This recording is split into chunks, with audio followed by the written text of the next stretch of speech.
In a move that sent shockwaves through the industry, Microsoft announced its grand plan to acquire Activision Blizzard, the powerhouse behind your favorite games, for a whopping $69 billion.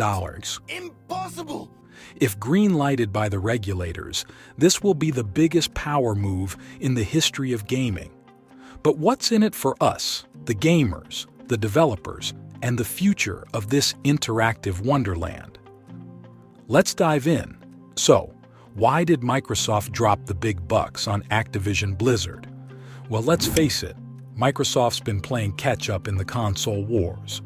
According to the numbers, Sony's PlayStation dominated with a 57% market share in 2020, Nintendo's Switch brought in 25%, and poor Xbox trailed at 18%. Microsoft needed an ace up its sleeve. Enter Activision Blizzard,